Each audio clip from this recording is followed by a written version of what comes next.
All right, welcome to This Explainer. Today we are diving into one of the most thrilling and, let's be honest, morbidly fascinating topics in all of medicine: mechanical asphyxia and hypoxic death. We're pulling our materials straight from the 2026 premium edition of Forensic Medicine to uncover exactly how the silent testimony of human anatomy can speak volumes from beyond the grave. To really wrap our heads around this, let's start at a crime scene, a true opening mystery. So picture this. A frantic husband calls emergency services. He claims he just walked into his home only to find his wife hanging from the ceiling fan. When the police arrive, it is a chaotic, intensely emotional scene. The distraught man is on his knees, weeping, pointing at a thick rope. And when the forensic pathologist arrives, well, at first glance, it looks exactly like a tragic suicide. But as the pathologist gets closer, they notice something highly unusual. Actually, a few things. The ligature mark on the victim's neck is perfectly horizontal. It's a continuous ring right around the entire neck. Looking into her eyes, they see these dense clusters of pinpoint hemorrhages. And finally, a gentle press on the neck reveals a distinct crunching fracture of the hyoid bone. Immediately, the pathologist orders the weeping husband's arrest. But hang on a second, putting on our skeptical student hats here, how exactly do we know that? I mean, how can three seemingly minor anatomical findings definitively prove that this wasn't a tragic suicide, but a meticulously staged homicide? How does a doctor look at a hanging body and scientifically prove a murder took place before that rope was ever even tied? Well, here is our roadmap to solving this exact case. First, we'll cover the classic signs of asphyxia. Second, hanging versus strangulation. Third, the science of drowning. Fourth, high-yield clinical correlations. And finally, the case resolution. Okay, Section 1, Classic Signs of Asphyxia. Let's get right into it and build that foundational medical knowledge we need to decode our crime scene clues. We have to understand what physically happens to the human body when the breath of life is forcibly taken away. So, medically speaking, asphyxia is really just a lack of oxygen in the tissues, hypoxia, combined with the deadly buildup of carbon dioxide. But in forensic medicine, we focus on mechanical asphyxia. The absolute crucial word there is mechanical. We are talking about a physical obstacle. A rope, human hands, water, a pillow, something physically blocking air from getting into those lungs.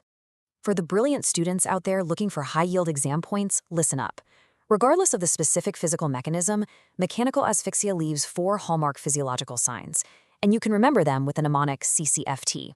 First, cyanosis, that bluish discoloration of the skin and mucous membranes because the body is suddenly flooded with deoxygenated blood. Second is congestion. This is extreme dilation of blood vessels, especially in the face, as blood pools up above the constriction. Third, fluid blood. Believe it or not, postmortem blood in these cases actually refuses to clot because the intense physical struggle releases massive amounts of tissue fibrinolysines. And fourth, Tardieu spots, which are these very distinct pinpoint petechial hemorrhages. Now, the microscopic pathology of those Tardieu spots explains exactly why they matter so much. When a victim is being asphyxiated, blood is blocked from returning to the heart. This creates a tremendous, massive spike in venous blood pressure. At the exact same time, the severe lack of oxygen is inherently weakening the delicate walls of the body's capillaries. So think about it. You have immense pressure inside a rapidly weakening vessel and, pop, the capillaries rupture. This creates microscopic bleeds that we can see clear as day in the conjunctiva of the eyes or on the surface of the lungs. When a pathologist sees these spots, it's an incredibly strong, undeniable red flag for an asphyxial death. Moving right along to Section 2, hanging versus strangulation. This is where the physics of neck pressure get incredibly precise. We really have to distinguish between hanging and ligature strangulation. In hanging, the constricting force is simply the weight of the victim's own body. And here is a major clinical pearl for you. Partial suspension is more than enough. The weight of the human head alone, which is roughly 5 to 6 kilograms, is enough to compress vital neck vessels. Because gravity is pulling the body straight down, the ligature mark on the neck will be oblique. It'll slant upwards towards the knot. It's also usually non-continuous, kind of fading out where the knot sits, and it's located high up, above the thyroid cartilage. Think of someone lifting you by the back of your shirt collar. Contrast that with ligature strangulation, where an external power, like a killer's hands, pulls the rope. Here, the mark is transverse. It goes straight horizontally across the neck. It's a continuous, uninterrupted, full circle, usually situated much lower down, below the thyroid.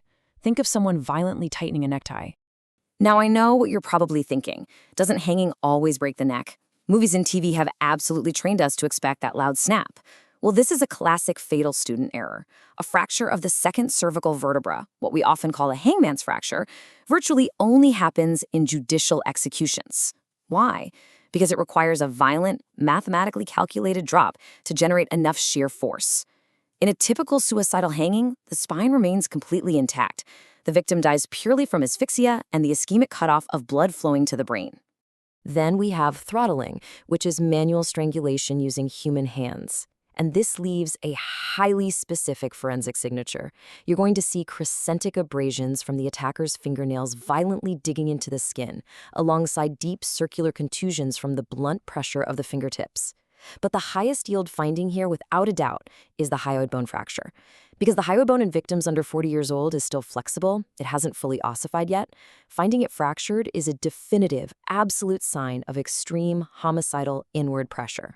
Historically, finding a microfracture in a severely decomposed body was basically impossible. But here's an awesome 2026 tech update for you. By using high-resolution laryngeal micro-CT scans, pathologists can now get sub-millimeter 3D reconstructions. We can see homicidal fractures clear as day, which means severe decomposition can no longer be used as a shield to hide a crime. All right, Section 3, the science of drowning.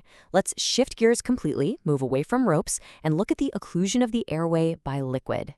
Drowning, or submersion asphyxia, actually comes in two forms, which honestly surprises a lot of people. In typical or wet drowning, the conscious victim gasps and aspirates water into the lungs. This creates a terrifying, turbulent washing machine effect in the airway, mixing air, water, and pulmonary mucus to create a hallmark sign, a copious, fine, white froth that just extrudes from the nose and mouth. But then there is atypical or dry drowning. This accounts for 10 to 15% of cases. In this scenario, the exact millisecond liquid touches the vocal cords, the body panics and triggers a massive laryngeal spasm. The airway locks completely and instantly shut. The victim asphyxiates and dies without a single drop of water ever entering their lungs.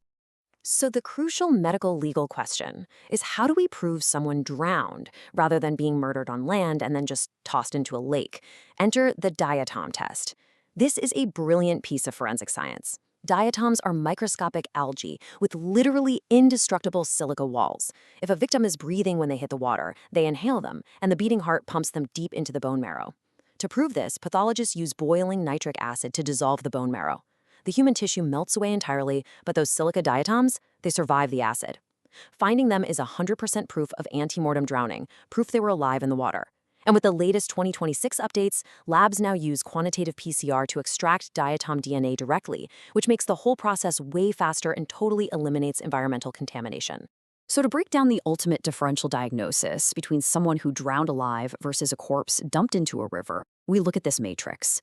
If they were alive, we see that copious white froth. The lungs are heavy and totally ballooned with water. The diatom test in the bone marrow is positive, and you might even see a cadaveric spasm, like their dead hands tightly clutching river weeds or sand from their final struggle.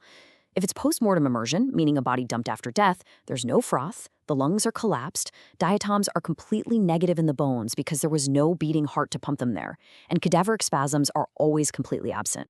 Before we move on, let's crush another massive student misconception. A lot of people think a drowning victim dies because they swallow too much water into their stomach. But medically speaking, swallowed water in the stomach is completely secondary. It's just a byproduct. Death occurs strictly because water enters the lungs, physically blocking the alveoli from executing gas exchange. It is an asphyxial death, not a gastrointestinal one. Section 4. High-yield clinical correlations. How does all this textbook forensic knowledge actually translate into life-saving clinical medicine? Imagine an ER doc resuscitating a near-drowning patient. The type of water dictates the physiological battle they are fighting. Fresh water is hypotonic. If it gets into the lungs, it rapidly crosses into the bloodstream, heavily diluting the blood and causing red blood cells to literally swell up and rupture. This hemolysis dumps a lethal spike of potassium into the system, which can immediately trigger ventricular fibrillation, a highly fatal heart arrhythmia. Salt water, however, is hypertonic. It acts like a deadly sponge. It sits in the lungs and actually pulls fluid out of the patient's bloodstream and into the alveolar spaces. The patient effectively drowns in their own blood plasma, leading to profound pulmonary edema and severe hypovolemia. Understanding the physics of the water is quite literally a matter of life and death for the clinical team. And then, there's one of the most bizarre and frankly terrifying medical legal phenomena out there: vagal inhibition. Sometimes, Investigators find a body where a killer applied only minimal pressure to the neck. Yet, the victim died instantly, and the autopsy shows zero classic signs of asphyxia. No cyanosis, no fluid blood, absolutely no Tardieu spots. Why? Because that minimal pressure perfectly stimulated the carotid sinus in the neck. This sends a massive, immediate electrical shock wave down the vagus nerve directly to the heart, triggering instantaneous reflex cardiac arrest. The heart simply stopped before asphyxia even had time to develop. It's almost like an invisible mechanism of death. All right, Section 5, Case Resolution. Time to bring it all home and take this knowledge back to our opening crime scene. We have a weeping husband pointing to his wife hanging from a ceiling fan. Remember, a true suicidal hanging absolutely relies on gravity. Gravity pulls the body down, forcing the rope upward into a V shape, creating an oblique, incomplete mark high up on the neck. But our brilliantly observant pathologist spotted 3 glaring medical contradictions. 1. The ligature mark was perfectly horizontal and continuous, proving the rope was pulled straight across her neck by an external homicidal force, much like a necktie. 2. There were intense Tardieu spots in her eyes, which are much more prolific in the slow, agonizing struggle of strangulation compared to a rapid drop. And 3. Her hyoid bone was fractured, a classic hallmark of immense, localized pressure from hands or a tight ligature, something exceedingly rare in a simple hanging. So the verdict? Scientifically undeniable. Post-mortem suspension. The victim's own anatomy proved that her husband violently strangled her to death right there on the floor. Once she was dead, he tied her lifeless body to the ceiling fan to stage his suicide and attempt to escape justice. But he couldn't fake the physiological response of the human body, the silent testimony of her anatomy, the burst capillaries, the broken hyoid, the angle of the bruising. It all sent him directly to prison. Which leaves us with a pretty haunting question to end on. As medical technology and our understanding of pathophysiology continue to evolve in 2026 and beyond, how many other so-called perfect crimes out there are just waiting to be unraveled? The dead cannot speak, but through the incredible, exacting science of forensic medicine, they always leave a roadmap to the truth. Thank you for joining me on this explainer. I hope this deep dive into the breath of life and exactly how it's taken away has left you as fascinated as I am.